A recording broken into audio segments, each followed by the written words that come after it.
السلام علیکم ورحمۃ اللہ وبرکاتہ نحمدہ ونصلی علی رسولہ الکریم اما بعد فاعوذ باللہ السمیع العلیم من الشیطان الرجیم ربی شرح لی صدری ویسر لی امری واحلل عقدۃ من لسانی یفقہوا قولی۔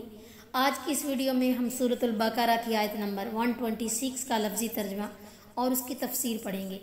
اعوذ باللہ من الشیطان الرجیم، بسم اللہ الرحمن الرحیم۔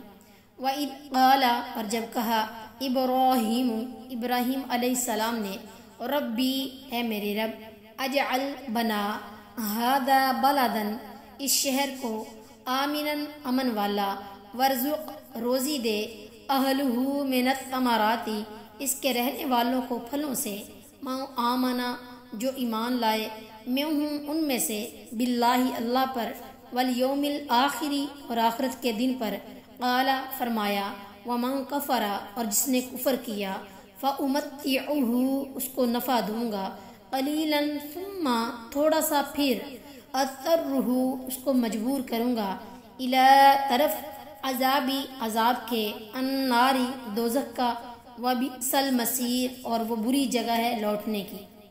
اور جب ابراہیم علیہ السلام نے یہ دعا کی کہ اے میرے پروردگار، اس جگہ کو امن کا شہر بنا دے، اور اس کے رہنے والوں میں سے جو کوئی اللہ پر اور روز آخرت پر ایمان لائیں، انہیں پھلوں کا رزق عطا فرما۔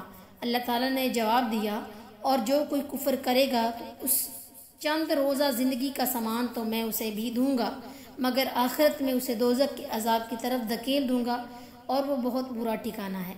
یعنی اس بیاب و گیا اور ویران سے مقام کو ایک پرامن شہر بنا دے، اور جو لوگ یہاں آباد ہوں انہیں پھلوں کا رزق مہیا فرما۔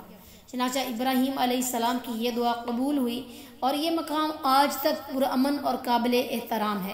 رسول اللہ صلی اللہ علیہ وسلم نے اس کی حرمت کی اثر نو توثیق کر دی، جیسا کہ درج ذیل حدیث سے واضح ہے۔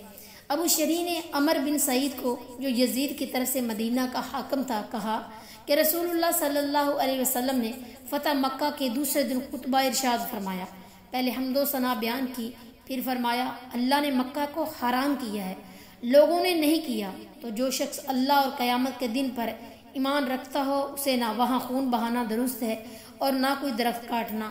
بخاری کتاب العلم، باب لیبلغ العلم الشاہد الغائب۔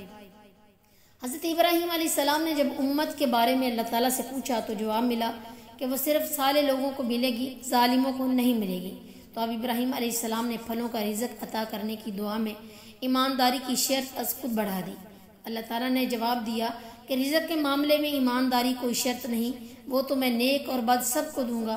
وہ محبت اور ایمانداری کی شرط صرف امامت کے لیے ہے، رزق کے لیے نہیں۔